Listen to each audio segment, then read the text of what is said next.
ಮೊದಲನೇದಾಗಿ thank you very much sir, ನೀವು ಇವತ್ತು ಬಂದಿರೋದಕ್ಕೆ. ಹಾಗೂ ಮೀಡಿಯಾದವರು, ಸೋಷಿಯಲ್ ಮೀಡಿಯಾ ಆಗಿರಲಿ, ಪ್ರೆಸ್, ಪ್ರಿಂಟ್, ಎಲ್ಲರಿಗೂ thank you so much. Cinema ಬಗ್ಗೆ ಆಗಲಿ ಅಥವಾ ಪಾತ್ರದ ಬಗ್ಗೆ ಆಲ್ರೆಡಿ ನಾವು ಹೋದ ವಾರ ಪ್ರೆಸ್ ಮೀಟಲ್ಲಿ ಸಾಕಷ್ಟು ಮಾತಾಡಿದ್ದೀವಿ. ಹಾಗೆ ಪವನ್ ಅವರು ಇವಾಗೊಂದು ಬ್ರೀಫ್ ಇಂಟ್ರೊಡಕ್ಷನ್ ಕೊಟ್ಟಿದ್ದಾರೆ. ನಾನು ಆ್ಯಕ್ಚುಲಿ ತುಂಬ ಮನಸ್ಸಿಂದ ನಿಮ್ಗೆಲ್ಲರಿಗೂ ಥ್ಯಾಂಕ್ ಯು ಹೇಳೋಕ್ಕೆ ಇಷ್ಟಪಡ್ತೀನಿ. ಯಾಕೆ ಅಂದರೆ ಕಳೆದ ಒಂದು ವಾರ ಎಸ್ಪೆಷಲಿ ಆ ಪ್ರೆಸ್ ಮೀಟ್ ಆದ ನಂತರ ಸುಮಾರು ಕಡೆ ಬೆಂಗಳೂರಲ್ಲೇ ಟ್ರಾವೆಲ್ ಮಾಡಿದೆ, ಹಾಗೆ ಹಾಸನದ ಕಡೆ ಹೋಗಿದ್ದೆ. ಸುಮಾರು ಜನದ ಬಾಯಲ್ಲಿ ಆಲ್ರೆಡಿ ಯುದ್ಧಕಾಂಡ ಸಿನಿಮಾ ಬಗ್ಗೆ ನಿಜವಾಗ್ಲೂ ಅಂದರೆ they are talking about the film. So ಆಗ ಖುಷಿ ಆಯಿತು. ಯಾಕಂದರೆ ಒಂದು ಸಿನಿಮಾ ಅಂತಂದಾಗ ಆರ್ಟಿಸ್ಟ್ಗಳಾಗಿ ಅಥವಾ ಟೆಕ್ನಿಷಿಯನ್ಸ್ ಆಗಲಿ ನಮಗೆ ಇಟ್ ಈಸ್ ಒಂದು ಪ್ಯಾಷನ್, ಕೆಲಸ ಮಾಡಬೇಕು ಅನ್ನೋದು, ಜೊತೆಯಲ್ಲಿ ಅದೊಂದು ಪ್ರೊಫೆಷನ್ ಆಗುತ್ತೆ, ಕಾಸು ಕೊಡುತ್ತೆ. ಹಾಗಾಗಿ we have our own reasons. But ಅದೇ ಆಡಿಯನ್ಸ್ ಅಂತಂದಾಗ ಅವರಿಗೆ ಸಿನಿಮಾ ನೋಡೋದು it is a choice for them. ಅವ್ರು ಎವ್ರಿ ವೀಕ್ ಇಷ್ಟೊಂದು ಸಿನಿಮಾಗಳು ಬರ್ತಿರುವಾಗ ಯಾವ ಸಿನಿಮಾ ನೋಡಬೇಕು ಬಿಡಬೇಕು ಅನ್ನೋದು it is a choice for them. But at least ಆ ಚಾಯ್ಸ್ ಲಿಸ್ಟಲ್ಲಿ ನಾವು ಫಸ್ಟು ಪ್ರಚಾರ ಆಗಿ ಅವ್ರ ಕಣ್ಮುಂದೆ ಕಾಣಿಸ್ಕೊಳ್ಳೋದು ನಮ್ಮ ಫಸ್ಟ್ ಮೇನ್ ಏಮ್ ಆಗಿರುತ್ತೆ.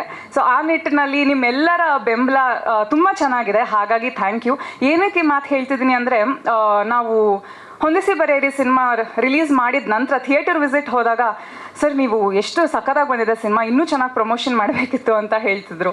ನಾವು ಅಷ್ಟೆಲ್ಲ ಓಡಾಡಿ ಕೂಡ ತುಂಬ ಜನಕ್ಕೆ ಅದು ರೀಚ್ ಆಗಿರಲಿಲ್ಲ. But so reaching the audience is very crucial in today's times ಅಂತ ಹೇಳಕ್ಕೆ ಬಂದೆ. ಆ್ಯಂಡ್ ಆ ಕೆಲಸನ ಇವತ್ತು ನಿಮ್ಮೆಲ್ಲರ ಮುಖಾಂತರ ಆಗ್ತಿದೆ. ಹಾಗಾಗಿ thank you very much. And ಇದು ಒಂದು ಅದ್ಭುತವಾದ ಸಿನಿಮಾ ಆಗಿ ಮೂಡಿ ಬರುತ್ತೆ ಅನ್ನೋದು ನನ್ನ ನಂಬಿಕೆ. ಎನಿ ಸಿನಿಮಾ ಒಂದು ಎಂಟರ್ಟೈನ್ಮೆಂಟ್ ಫ್ಯಾಕ್ಟರ್ ಇರುತ್ತೆ, ಡೆಫಿನೆಟ್ಲಿ ಹೌದು. ಬಟ್ ಅದ್ರ ಜೊತೆಯಲ್ಲಿ I believe it can cause a good influence. ಯಾವುದೇ ರೀತಿಯಾದ ಒಂದು ಬದಲಾವಣೆಗೆ ಸಿನಿಮಾ ದಾರಿ ಮಾಡಿಕೊಡುತ್ತೆ. ಆ್ಯಂಡ್ ಆ ನಿಟ್ಟಿನಲ್ಲಿ this is going to be huge example Yuddhakanda. And ನನಗೆ ಭಾಳ ಹೆಮ್ಮೆ ಇದೆ ಈ ಸಿನಿಮಾದಲ್ಲಿ ನಿವೇದಿತಾ ಪಾತ್ರ ನನಗೆ ಚೂಸ್ ಮಾಡಿದೆ ಅಂತ ಹೇಳ್ಬೋದಾ ಅಥವಾ ಅದಾಗದೇ ಬಂತು ಅಂತ ಹೇಳ್ಬೋದೋ ಗೊತ್ತಿಲ್ಲ. ಬಟ್ ಎನಿ ವಿಚ್ ವೇಸ್ ನನಗೆ ನಿವೇದಿತಾ ಕ್ಯಾರೆಕ್ಟರ್ ಮಾಡಿದ್ದು ಭಾಳ satisfaction as an artist, as Archana, as an individual also ಭಾಳ ಖುಷಿ ಆ್ಯಂಡ್ ಹೆಮ್ಮೆ ಇದೆ. Thank you so much. Thank you.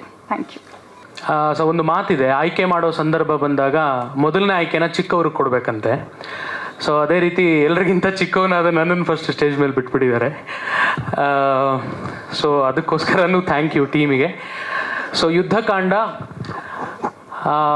Chapter 2 ಇದನ್ನು ಟ್ರೈಲರ್ ಲಾಂಚ್ ಹಂತಕ್ಕೆ ನಾವು ಬಂದು ನಿಂತಿದ್ದೀವಿ. ಇದರ ಟ್ರೈಲರ್ ಲಾಂಚ್ ಮಾಡೋಕ್ಕೆ ನಮ್ಮೆಲ್ಲರ ಅಚ್ಚುಮೆಚ್ಚಿನ Shri crazy star Ravichandran sir ಬಂದಿದ್ದೀರಿ. Heart warming thanks to you sir and welcome. 1989 Yuddhakanda ಬಂದಾಗ ನಾನು ಇನ್ನೂ ಹುಟ್ಟೇ ಇರಲಿಲ್ಲ.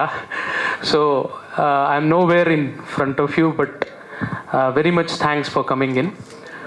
ಸೊ ಯುದ್ಧಕಾಂಡ ಚಾಪ್ಟರ್ 2 ಈ ಪಯಣ ಏನಿತ್ತು ಅತ್ಯಂತ ರೋಚಕವಾದಂಥ ಪಯಣ. ಯಾಕಂದರೆ ಎಲ್ಲೋ ಮೂಲೆಯಲ್ಲಿ ಒಂದು ಪೀಸ್ ಆಫ್ ಪೇಪರ್, ಪೆನ್ ಹಿಡ್ಕೊಂಡು ನಾವೇನೋ ಬರೆದಿರ್ತೀವಿ, ಅದು ಪೂರ್ತಿ ಪ್ರೋಸೆಸ್ ಆಗಿ ನಮ್ಮ ಎದುರುಗಡೆನೇ ಇಷ್ಟು ದೊಡ್ಡದಾಗಿ ನಿಲ್ಲುವಂಥ ಒಂದು ಪ್ರಕ್ರಿಯೆ ಇದೆಯಲ್ಲ, ಅದು ರೋಮಾಂಚನಕಾರಿ ಪ್ರಕ್ರಿಯೆ. ಎಲ್ಲೋ ಒಂದಿನ ಮೂಲೆಯಲ್ಲಿ ಕೂತು ಬರೆದಿದ್ದು ಇವತ್ತು ಇಷ್ಟು ದೊಡ್ಡ ಪ್ರಾಡಕ್ಟ್ ಆಗಿ ನಮ್ಮ ಮುಂದೆ ನಿಲ್ಲೋದು.